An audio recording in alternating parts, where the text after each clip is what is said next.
Indore police ने 2 ऐसे चोरों को गिरफ्तार किया है जो कई घरों में चोरियां करने के बाद प्रयागराज कुंभ मेले में चले गए थे।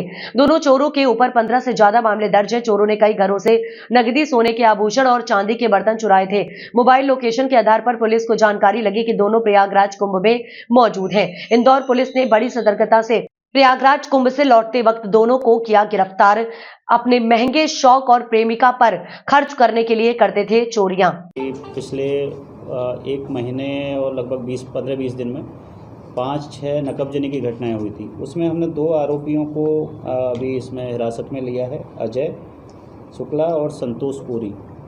दोनों के लगभग 14-15 अपराध दर्ज हैं, जिसमें नकबजनी और चोरी है। इन दोनों ही आरोपियों को हिरासत में लेने के बाद इनसे जब पूछताछ हुई तो इन्होंने 4 नकबजनी की घटनाओं का खुलासा किया है, जिसमें लगभग 4 लाख रुपए की ज्वेलरी इनसे अब तक बरामद हो चुकी है। अभी भी इनसे पूछताछ जारी है। मेन कारण जो इन्होंने चोरी करने के पीछे बताया है, इनका घूमने फिरने का शौक़ और अपने महिला दोस्त हैं उन पर कुछ पैसे उड़ाने का जो इनका शौक़ है, उसको पूर्ति करने के लिए ये लोग इस तरह की घटनाएं करते हैं। और अभी जो ये चोरियां की थी उसके बाद लगभग ये 10 दिन इन्होंने प्रयागराज में फरारी काटी है। और टीम ने बड़ी ही संयम बरतते हुए, क्योंकि कुंभ में टीम कुंभ तक भी पहुंच गई थी, बट वहां पर संयम बरता, क्योंकि इतनी बड़ी भीड़ में इनको वहां डिटेक्ट करना और वहां से लेके आना।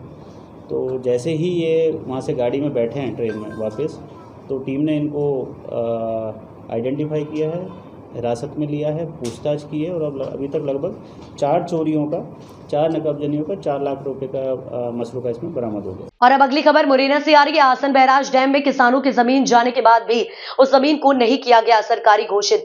जल संसाधन विभाग के आए दिन हो रहे घोटाले उजागर। शासन बैराज डैम में जो जमीन किसानों की आहरित की गई है, उनमें से कई किसान तो अपने मुआवजे की राशि के लिए दर दर भटक रहे हैं। जब उस सर्किल के पटवारियों से जानकारी ली गई तो उन्होंने बताया है कि जल संसाधन विभाग द्वारा न तो नक्शा बताया जा रहा है और न ही नक्शे ने लाइन डाली गई है। पटवारियों द्वारा एक जानकारी और दी गई है, जिसमें पता चल रहा है कि कई किसान ऐसे भी जिनकी जमीन नहीं गई है, फिर भी उनको मुआवजे की राशि दे दी गई है।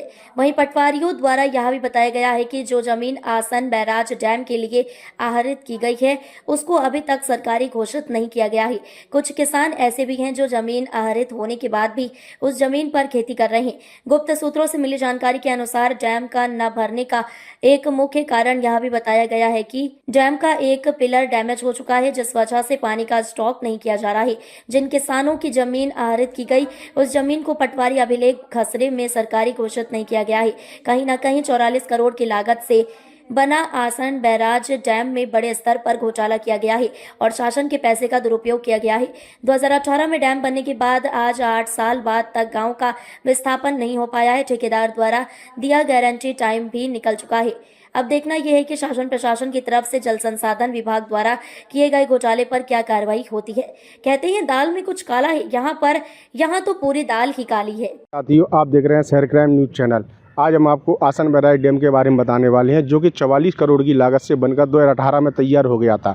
2020 और 21 में निर्माण कराई गई एजेंसी द्वारा इस डैम को जल संसाधन विभाग जौरा को सौंप दिया गया था। आज 5 साल द्वारा गारंटी ठेकेदार द्वारा जो गारंटी टाइम दिया गया था, वो गारंटी टाइम निकल चुका है, लेकिन इसमें आज तक पानी का स्टॉक नहीं किया गया है। गुप्त सूत्रों से मिली जानकारी अनुसार यह भी सामने बात निकल कर आई है कि इस डैम का एक पिलर डैमेज हो चुका है, जिस वजह से इसमें पानी का स्टॉक नहीं किया जा रहा है। वहीं उस सर्किल के पटवारियों द्वारा जब जानकारी ली गई तो पटवारियों ने यह कहा है कि जल संसाधन विभाग द्वारा जिन किसानों की भूमि आहरित हुई है, उन किसानों में से कई एक किसान ऐसे हैं जिनको मुआवजे की राशि नहीं मिली है और कई किसान ऐसे हैं जिनकी ज़मीन नहीं गई है, लेकिन उनको मुआवजे की राशि दे दी गई है। इससे कहीं ना कहीं ऐसा प्रतीत होता है कि जल संसाधन विभाग द्वारा एक बड़े स्तर पर घोटाला किया गया है। वहीं उस सर्किल पटवारियों द्वारा जब जानकारी ली गई तो पटवारियों ने यह कहा है कि जल संसाधन विभाग द्वारा जिन किसानों की ज़मीन आहरित की गई है, उस ज़मीन को आज तक पटवारी भू अभिलेख में सरकारी घोषित नहीं किया है। कहीं ना कहीं ऐसा प्रतीत होता है कि जल संसाधन विभाग द्वारा एक बड़े स्तर पर घोटाला किया गया है और इस ज़मीन से संबंधित कई ऐसे मामले हैं, कई ऐसे किसान हैं जो कि आज भी दर दर की ठोकरें खा रहे हैं। अब देखना यह है कि जल संसाधन विभाग द्वारा किए गए इस बड़े घोटाले पर शासन प्रशासन की तरफ से क्या कार्रवाई की जाती है। कैमरामैन चंद्रमोहन के साथ यूनिस खान, शहर क्राइम मुरैना। हाँ भैया, आपका? मेरा नाम बदन सिंह जाटव है। कहाँ के रहने वाले हो? चंदपुरा गाँव में। यहाँ जल संसाधन विभाग में किस लिए आए हो आप? बंदा के आए माई जमीन चलेगी भरो तो ना आज ना पैसा मिले ना कब का बना हुआ है? कितने साल हो गए इस डैम को बने हुए? चाहे तो 5-8-10 वर्ष है गए जब से अभी तक भरा नहीं है? नहीं भरा है। क्या कहते हैं अधिकारी? नो कहते भज्जा को पैसा नहीं कहते मिल जाएंगे, अच्छा, अभी ना मिलता तो अभी अधिकारी आपको कोई मिला है ऑफिस में? कोई ना मिलो। कोई नहीं मिला है? हाँ इंटीग्रेट का बोरा पूरा निकल गया है। अगर डैम में कोई घटना घटती है या कोई डैमेज वगैरह होता है तो वो किसकी जवाबदारी रही? क्यों नहीं भरा गया? आखिर विभाग ने की इतनी बड़ी लापरवाही क्यों रही? क्या कारण है डैम नहीं भरने का? इस संबंध में ही जो संबंधित जल संसाधन विभाग के कार्यपालन यंत्री हैं उनसे मैं बात करूंगा। सर 2018 में जबकि गवर्नमेंट जो मध्य प्रदेश शासन का पैसा तो पूरा खर्च हो ही गया, बनकर तैयार हो गया, कंप्लीट हो गया, लेकिन उसको भरा क्यों नहीं जा रहा है? इसकी क्या वजह है ये समझ में नहीं है। निश्चित रूप से आप ये कह रहे हैं कि 2018 में बन के तैयार हुआ, 2020 में हैंडओवर हो गया, उसके बाद भी अभी तक नहीं भरा गया है। इसका कारण समझ में नहीं आ रहा है, लेकिन मैं विस्तृत इसकी जांच कर लूँ सर फिर मैं आपसे शेयर करूँगा जानकारी। इसमें अभी जो राय कर्मचारी ई से बात हुई थी तो उनका ये कहना था कि हमने गांव का भी विस्थापन नहीं कर पाए हैं, गांव वालों को कई जगह या मकान दिए जा रहे हैं। कलेक्टर साहब के संज्ञान में मामला उनके द्वारा ये कहा गया, जबकि कई लोग ऐसे भी है जो जिनकी ज़मीन गई है वो पैसे के लिए दर दर भटक रहे हैं, लेकिन उनकी सुनवाई नहीं हो रही। नहीं, ऐसा नहीं है, ये जानकारी मुझे मिली है तो अब मैं पूरा देख लेता हूँ कि क्या मुआवजा का क्या मामला है, कौन सा पेंडिंग है, क्या कारण है कि अभी उसके भराव की कार्रवाई नहीं कर रही है। इस संबंध में हम विस्तृत बात कर लेंगे और आगे की कार्रवाई सुनिश्चित की जाएगी, जो सही कार्रवाई होगी वो की जाएगी। सर कुछ गांव वालों ने एक सूचना और दी थी कि इसमें बीच में एक दरार आ गई थी जिसको लीपापोती करके दबा दिया गया है। सर ऐसा भी एक मामला सुनने में आया है। अब देखिए, मरम्मत कार्य चलता रहता है, हो सकता है दरार आया हो सकता है नहीं भी आया, हो सकता है बहुत बारीक हो कुछ, तो वो देखिए मरम्मत का कार्य वो चलता रहता है, ये एक पृथक विषय है।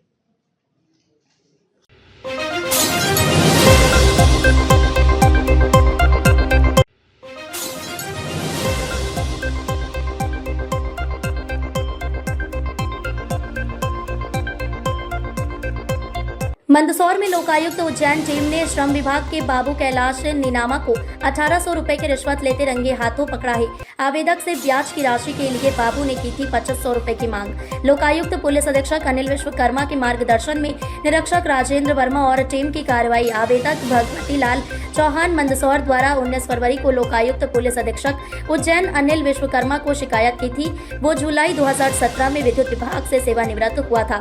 उसे उसकी ग्रेजुएटी विलंब से मिली थी, जिसकी ब्याज की राशि हेतु उसने उपायुक्त कार्यालय श्रम मंदसौर में जनवरी 2025 को आवेदन दिया था, जहां से आवेदक के पक्ष में 97,454 रुपए देने का आदेश हुआ था।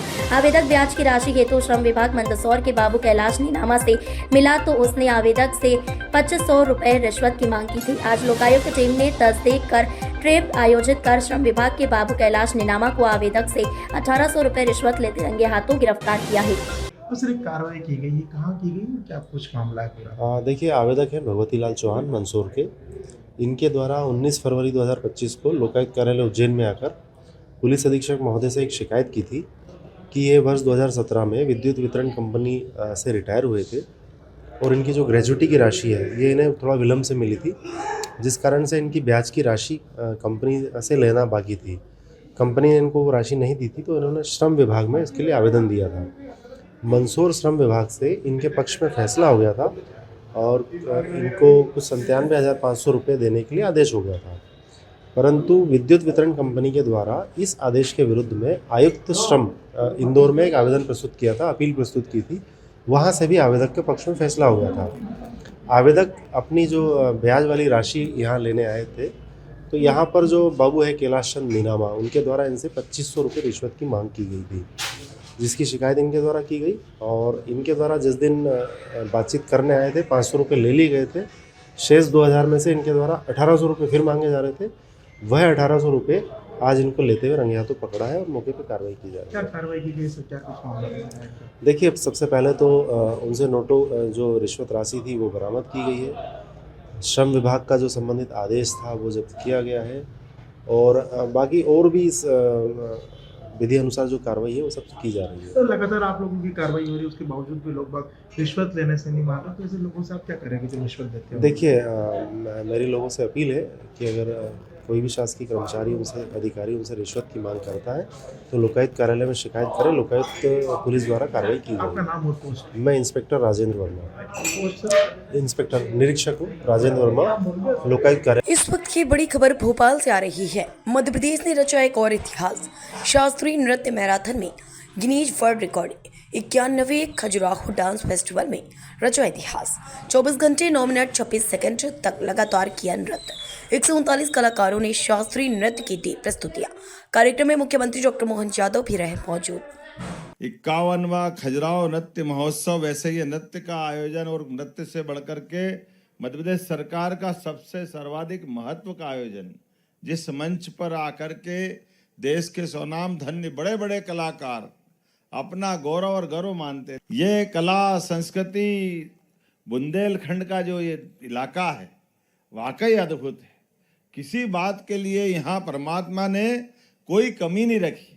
जो चमके, यहाँ का पत्थर भी चमकता तो हीरा कहलाता, दुनिया उसको आनंद से अपने पास रखती है। ये बुंदेलखंड की धरती, यहाँ मनुष्य चमके तो बुंदेला कहलाए, और पत्थर चमके हीरा कहलाए, और कला चमके तो खजुराहो की कला कहलाए। ये वाकई अद्भुत धरती है। जितने प्रकार से इसका वंदन करो, अभिनंदन करो, इसको नित्य साधो, तो लगता है कि वाकई में हम अपना जीवन धन्य कर लेंगे। और हमारे माध्यम से इस संस्कृति की धारा को प्रभावित करने का जो अद्भुत हमको संकल्प मिलता है, ये हमारे पुरखों की विरासत है। और ऐसे में सरकार का, कोई भी सरकार हो, सरकार का उत्तरदायित्व है वो अपनी कला संस्कृति के लिए काम करे। मेरी अपनी ओर से आज जितने सारे कला साधक जिनने अपनी अपनी नृत्य आराधना के माध्यम से अपनी आहुतियाँ दी है, उन सबको बधाई देता हूँ, और कल्चर डिपार्टमेंट को भी बधाई देता हूँ। यद्यपि ये नवाचार लगातार अलग अलग प्रकार से चल रहे हैं, कभी दुर्लभ वाद्यों के माध्यम से, कभी नृत्य की एक विधा को लेकर के, कभी ताल दरबार में, लेकिन कुल मिलाकर के ऐसे सारे कामों से ये हमारी कल्पनाशीलता भी दिखाई देती है, और हमारी गतिशीलता भी दिखाई देती है, नवाचार भी दिखाई देता है। और हमारे सरकार के द्वारा किए गए कामों से वर्ष विश्व रिकॉर्ड बनाते हुए विश्व के अंदर अपनी बात भी पहुंचती है। अयोध्या समाज सेवी अर्चना तिवारी ने कहा कि प्रभु श्री राम केवल एक महान योद्धा ही नहीं बल्कि मर्यादा पुरुषोत्तम थे, जिनका जीवन करुणा, धर्म और क्षमा के आदर्शों से भरा हुआ था। जब रावण माता सीता का हरण कर ले गया, तब भी श्री राम ने उसे बार बार संदेश दिया कि यदि वह अपनी भूल स्वीकार कर ले और प्रायश्चित करे तो वे उसे क्षमा कर देंगे। यह उनकी महानता और क्षमाशीलता का प्रमाण था। उन्होंने कहा कि आज के समाज में क्षमा का भाव धीरे धीरे समाप्त हो रहा है। यदि कोई व्यक्ति अपनी गलती स्वीकार कर भी ले और क्षमा याचना कर ले, तब भी उसे राजनीति और व्यक्तिगत स्वार्थों का शिकार बना लिया जाता है। छोटे छोटे मुद्दों को तूल देकर अहंकार और प्रतिशोध की भावना को बढ़ावा दिया जा रहा है। यह प्रवृत्ति समाज में द्वेष और कलह को जन्म दे रही है, जिससे प्रेम, सद्भाव और क्षमा की परंपरा कमजोर होती जा रही है। अर्चना तिवारी ने कहा कि यदि हम वास्तव में राम राज्य की कल्पना करते हैं तो हमें श्री राम के आदर्शों को अपने जीवन में अपनाना होगा। क्षमा केवल एक शब्द नहीं बल्कि एक महान गुण है जो समाज को सशक्त बनाता है। लेकिन यदि हम क्षमा और अहंकार में अंतर करना भूल जाए और केवल प्रतिशोध की भावना को बढ़ावा दे तो फिर श्री राम और रावण में क्या अंतर रह जाएगा। उन्होंने समाज से अपील करते हुए कहा कि सच्ची शक्ति प्रतिशोध में नहीं बल्कि क्षमा में होती है। जो समाज क्षमा और करुणा को आत्मसात करता है वही वास्तव में श्री राम आदर्शों पर चलने का दावा कर सकता है। अब यह समाज के हर व्यक्ति को सोचना होगा कि हम वास्तव में रामराज की ओर बढ़ रहे हैं या फिर अज्ञानता और अहंकार के कारण एक नए रावण राज्य की नींव रख रहे हैं। यह गंभीर चिंतन का विषय है जिस पर सभी को विचार करना चाहिए। आप सभी को सादर प्रणाम। मैं समाज सेवी अर्चना तिवारी सर्व समाज के लिए एक छोटा सा संदेश लेके आई हूँ। श्री राम की क्षमा और समाज की कठोरता, क्या हम राम राज्य की ओर बढ़ रहे हैं? प्रभु श्री राम केवल एक महान योद्धा ही नहीं बल्कि मर्यादा पुरुषोत्तम भी थे, जिनका जीवन करुणा, धर्म और क्षमा के आदर्शों से भरा हुआ था। जब रावण माता सीता का हरण कर ले गया, तब भी श्री राम ने उसे बार बार संदेश दिया कि यदि वह अपनी भूल स्वीकार कर ले और प्रायश्चित करे तो वे उसे क्षमा कर देंगे। यह उनकी महानता और क्षमाशीलता का प्रमाण था। लेकिन क्या आज के समाज में क्षमा का भाव बचा है? दुर्भाग्यवश वर्तमान समय में यदि कोई व्यक्ति अपनी गलती स्वीकार कर भी ले और क्षमा याचना कर ले, तब भी उसे राजनीति और व्यक्तिगत स्वार्थों का शिकार बना लिया जाता है। छोटे छोटे मुद्दों को तूल देकर प्रतिष्ठा और अहंकार की लड़ाई में बदल दिया जाता है। यह प्रवृत्ति समाज में द्वेष और कलह को जन्म दे रही है, जिससे क्षमा और की परंपरा धीरे धीरे समाप्त हो रही है। यदि हम सच में राम राज्य की कल्पना करते हैं तो हमें श्री राम के आदर्शों को अपनाना होगा। क्षमा केवल एक शब्द नहीं बल्कि एक उच्चतम सद्गुण है जो समाज को भीतर से महान बनाता है। लेकिन यदि हम क्षमा और अहंकार में अंतर करना भूल जाएं और केवल प्रतिशोध की भावना को बढ़ावा दें तो फिर श्री राम और रावण में अंतर ही क्या है। समाज को यह विचार करना होगा कि सच्ची शक्ति क्षमा में होती है, न कि प्रतिशोध में। जो समाज क्षमा और करुणा को आत्मसात करता है वही वास्तविक रूप से श्री राम के आदर्शों पर चलने का दावा कर सकता है। क्या हम वाकई राम राज्य की ओर बढ़ रहे हैं या फिर अज्ञानता और अहंकार के कारण एक नए रावण राज्य की नींव रख रहे हैं? यह एक गंभीर चिंतन का विषय है। आप लोग इस विषय पर चिंतन जरूर करिएगा, फिर अपनी प्रतिक्रिया दीजिएगा। शाजापुर की ग्राम पंचायत कुमारिया खास स्थित मनोकामेश्वर मंदिर प्रांगण में मुख्यमंत्री कन्या विवाह योजना के तहत 231 कन्याओं की विवाह संपन्न हुए, जिनमें 155 कन्याओं का विवाह हिंदू पद्धति से तो वहीं 76 कन्याओं का मुस्लिम रीति रिवाजों के साथ विवाह संपन्न कराए गए। सामूहिक विवाह समारोह में विवाह बंधन में बंधे दंपतियों को विधायक अरुण भीमावत व कलेक्टर रिजू बाफना ने नवविवाहित दंपतियों को आशीर्वाद दिया।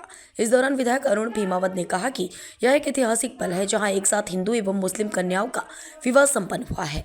यह हमारे समाज की एकता और सौहार्द का प्रतीक है। उन्होंने कहा कि मुख्यमंत्री कन्या विवाह योजना हमारे समाज की गरीब और वंचित लड़कियों के लिए एक वरदान है। यह योजना उन्हें अपने जीवन की नई शुरुआत करने में मदद करती है। कलेक्टर सुश्री रिजू बावना ने भी विवाह बंधन में बंधे दंपतियों को शुभकामनाएं भी दी।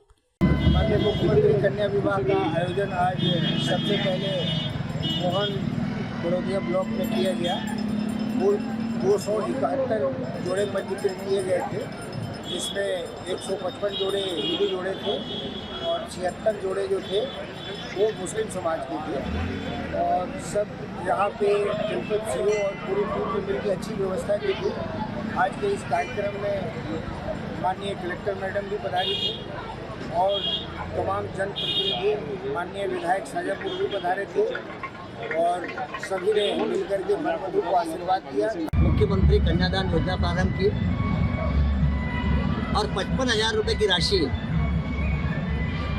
देने का हर जोड़े को निर्णय लिया गया है। कुछ खर्चे के लिए जनपद पंचायत को राशि देने का प्रावधान और 43,000 रुपये परिवार को देने का प्रावधान है।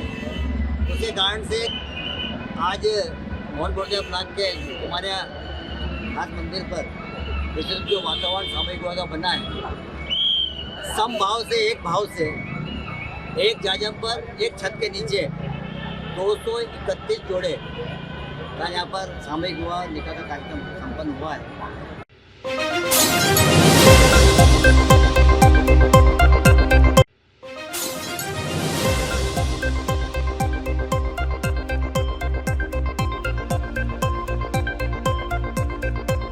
इस वक्त की बड़ी खबर आ रही है भिंड से। टोल प्लाजा पर फायरिंग करने वाले 2 आरोपियों का पुलिस ने किया शॉट एनकाउंटर। सिकाहटा गांव में पुलिस और बदमाशों के बीच हुई फायरिंग। पुलिस ने जवाब पक्ष में चलाई गोली लगने से आरोपी भोला गुर्जर, अनुज राजावत गोली लगने से हुए घायल। 16 फरवरी को भिंड गोपालपुरा स्टेट हाईवे पर बदमाशों ने की थी मारपीट फायरिंग। पुलिस को सिकाहटा बीहड़ में पुलिस मिली थी बदमाशों के होने की सूचना। पुलिस ने किया आरोपियों को पकड़ने का प्रयास। आरोपियों ने पुलिस पर की फायरिंग। अभी शॉट एनकाउंटर हुआ है, कितने लोग हैं, कहाँ पे हुआ है? ये जो उमरी टोल प्लाजा पर कर्मचारियों के साथ उन्होंने मारपीट की थी, तोड़फोड़ किया था और हत्या का प्रयास किया था। तो उसमें जो संबंधित आरोपी हैं मुखबिरों से सूचना प्राप्त हो रही थी, उनका मूवमेंट यहाँ हो रहा है, तो घेराबंदी किया है। उन्होंने पुलिस पर फायरिंग किया है। जवाबी कार्रवाई में पुलिस ने अपने बचाव में फायरिंग किया। उसमें 2 आरोपियों को गोली लगी है और कुल मिलाकर 3 आरोपी अरेस्ट हुए हैं। किस जगह के? ये सिकाटा के पास की घटना है, उमरी थाना क्षेत्र में। तो अभी उनको अस्पताल में हाँ, अस्पताल में उनको चिकित्सकीय आवश्यकता थी, इनको गोली लगने की वजह से, तो तत्काल उनको अभी इसमें अस्पताल कितने और आरोपी शेष रह गए इनसे हैं? पूछताछ की जा रही है। शुरुआती तौर पे 9 लोगों के खिलाफ अज्ञात में FIR हुई थी। तो इन पे अभी हथियार और अन्य कोई भी हाँ, इनसे हथियार जब्त हुए हैं जो इन्होंने घटना में इस्तेमाल किए थे। लगभग कितने कितने ठिकानों पर दबिश देने के बाद ये लोग कई जो भी संभावना थी, कई ठिकानों पर दबिश दी गई है। कितने सदस्य टीम गई है? काफ़ी सदस्य इसमें टीम थे, अलग अलग थाना क्षेत्रों से श्रीमान पुलिस अधीक्षक महोदय द्वारा बनाई गई थी टीम।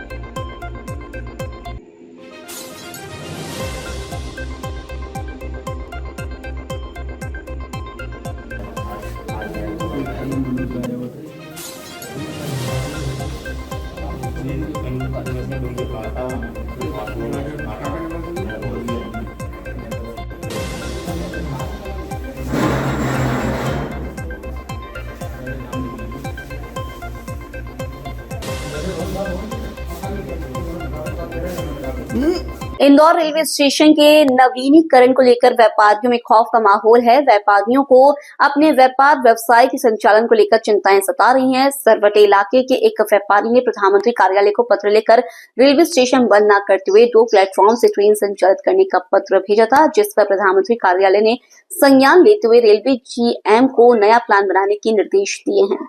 दरअसल केंद्र सरकार द्वारा इंदौर के रेलवे स्टेशन का विस्तार करते हुए अंतर्राष्ट्रीय स्तर के एयरपोर्ट की तर्ज पर प्लेटफॉर्म का निर्माण किया जाना है, जिसके लिए टेंडर भी जारी कर दिए गए हैं। करीब 450 करोड़ की लागत से स्टेशन का रीडेवलपमेंट किया जाना है, जिसके लिए अहमदाबाद की कंपनी को टेंडर भी जारी किया जा चुका है।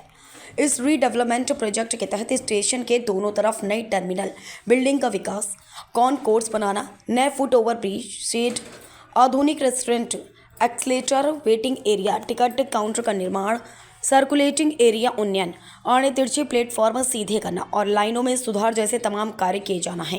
ये सभी काम चरणबद्ध तरीके से किए जाएंगे और इंदौर स्टेशन से चलने वाली कुछ ट्रेनों को महुआ लक्ष्मीबाई नगर स्टेशन पर शिफ्ट किया जाएगा, जिसे देखते हुए रेलवे स्टेशन और सरवटे बस स्टैंड के व्यापारी में अपने व्यापार के संचालन को लेकर डर बना हुआ है।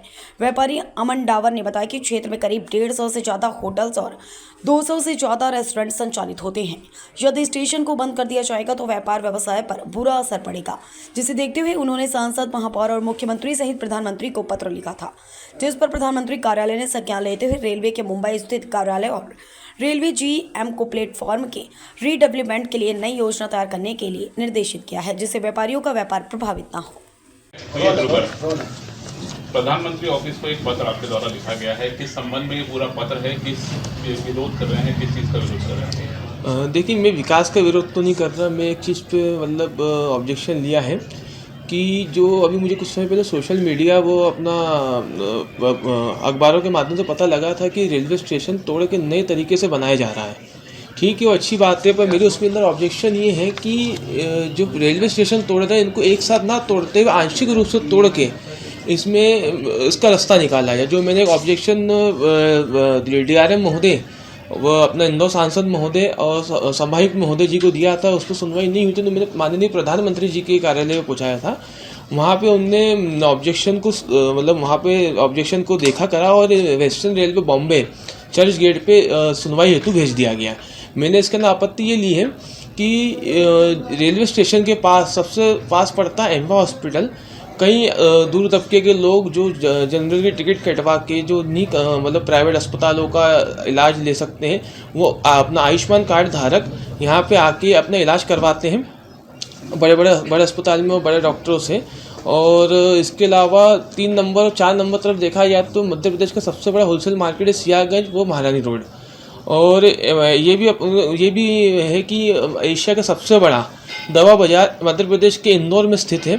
तो इन सारे मुद्दों को रखते हुए मैंने एक ऑब्जेक्शन लिया है, जिसकी सुनवाई हेतु वेस्टर्न रेलवे बॉम्बे को माननीय प्रधानमंत्री जी के कार्यालय पे पहुंचा दिया गया है, मासिक पब्लिक ग्रीवेंस के रूप में।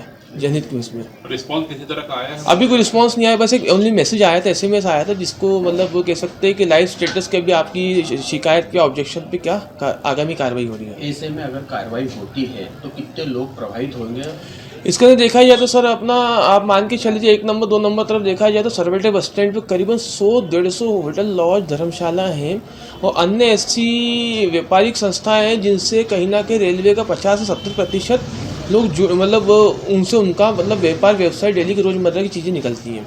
अगर ये बंद हो जाएगा तो बहुत दिक्कत है और मैं तो ये निवेदन करता हूँ कि आंशिक रूप से रेलवे का संचालन ना बंद करते हुए यहाँ पे कुछ रेलवे का संचालन चालू रखते हुए इसको नए पुनः तरीके से विकास किया जाए। क्या अपील करना चाहेंगे सरकार? बस ये सरकार से अपील है यही है कि जनहित में इस मुद्दे को समझें और इसका कुछ रास्ता निकालें जिसमें सब किसी प्रकार किसी की तकलीफ नहीं आए। मेरा नाम अमन कुमार डावर।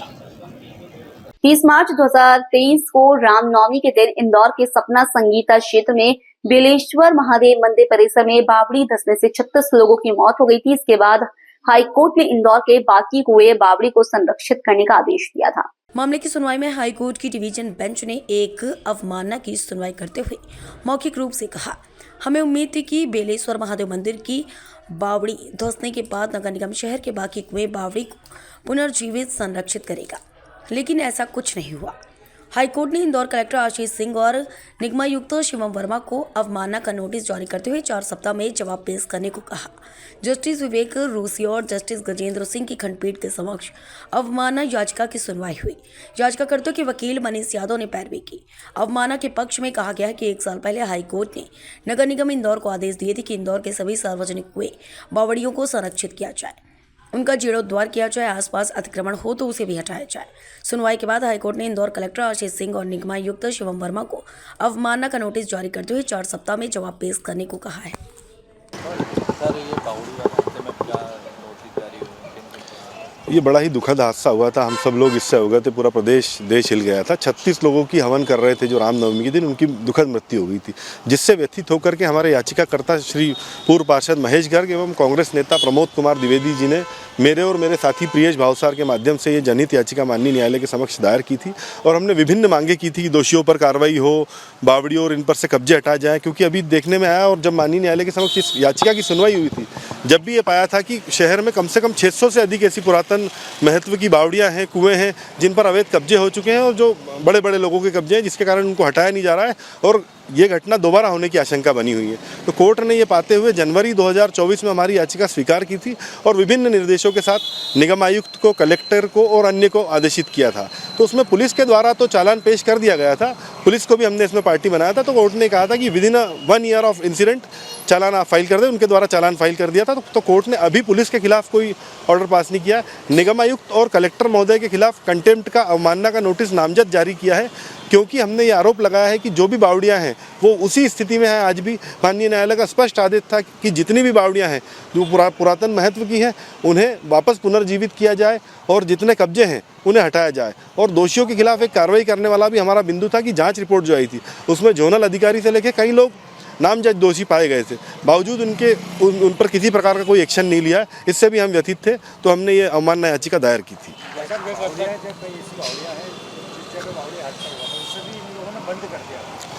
ये भी माननीय न्यायालय के आदेश में स्पष्ट रूप से उल्लंघन है कि कोर्ट ने स्पष्ट रूप से कहा है कि जितनी बावड़ियाँ बंद हो चुकी हैं उन्हें भी पुनर्जीवित करना है। तो ये भी हमारी पिटीशन की प्ली है हमारी कि ये पूरे सीधे तौर पर माननीय न्यायालय के आदेश का उल्लंघन है, अवमानना है, जिसे माननीय न्यायालय ने पाते हुए कल शिवम वर्मा जी कमिश्नर और आशीष सिंह जी कलेक्टर साहब को नोटिस जारी कर 4 सप्ताह में जवाब मांगा है। ये याचिकाकर्ता कौन है और क्या-क्या मुख्य बातें रखी थी इन्होंने? ये याचिकाकर्ता एक पूर्व पार्षद श्री महेश गर्ग जी हैं, सामाजिक कार्यकर्ता हैं, और एक कांग्रेस के प्रदेश प्रवक्ता प्रमोद कुमार द्विवेदी के द्वारा ये याचिका दायर की गई थी। और मुख्य बिंदु जो मैंने आपको बताया है कि दोषियों पर कार्रवाई हो, जो उस समय क्योंकि इन्वेस्टिगेशन भी पेंडिंग थी, तो इन्वेस्टिगेशन पेंडिंग होकर के दोषियों को जेल भेजा जाए। तो जो दोषी थे वो आज भी जेल में हैं, उनकी जमानत नहीं हुई है, जो मंदिर के कर्ता धर्ता थे। और बाकी भी कई मांगे हैं जिनकी आगे जो अवमानना याचिका की सुनवाई होगी जब उन बिंदुओं को उठाएंगे हम। ये माननीय प्रशासनिक न्यायमूर्ति श्री विवेक रूसिया साहब और माननीय न्यायमूर्ति श्री गजेंद्र सिंह साहब की डबल बेंच ने ये आदेश पारित किए। मनीष यादव, अधिवक्ता। इंदौर पटवारी संघ के सभी पटवारी आज इंदौर कलेक्टर कार्यालय में आकर कलेक्टर को ज्ञापन दिया कि शनिवार और रविवार शासन ने छुट्टी दी है, परंतु हमें छुट्टी के दिन भी बुलाया जाता है और कार्य करवाया जाता है और मीटिंग में बुलाया जाता है, जो उचित नहीं है। हमारा भी परिवार है, कम से कम छुट्टी के दिन बुलाकर कार्य न करवाया जाए। वर्तमान समय में प्रदेश पटवारियों को विभिन्न अभियानों में और अन्य योजनाओं में हम कार्य कर रहे हैं और दिन रात कड़ी मेहनत कर रहे हैं, लेकिन हमें मूलभूत सुविधाओं से वंचित होना पड़ रहा है। वहीं पटवारियों को पदोन्नति भी नहीं दी जा रही है, जबकि कई आरआई रिटायर हो गए हैं। वहीं आरआई नायब तहसीलदार का प्रमोशन हो रहा है, लेकिन हमारा नहीं हो रहा है। साथ ही अपनी अन्य मांगों को लेकर इंदौर जिले के सभी पटवारी इंदौर कलेक्टर कार्यालय में आकर ज्ञापन दिया और अपनी मांगों को लेकर कलेक्टर को ज्ञापन सौंपा। प्रदेश के पटवारी संघ में प्रमुख सचिव महोदय राजस्व एवं समस्याओं को लेकर ज्ञापन दिया है, जिसमें उनकी स्थापना संबंधी समस्याएं हैं। इसके अलावा आधार आरोआर पीएम किसान कॉर्पोरेट रजिस्ट्री को लेकर समस्याएं हैं, उसको लेकर ज्ञापन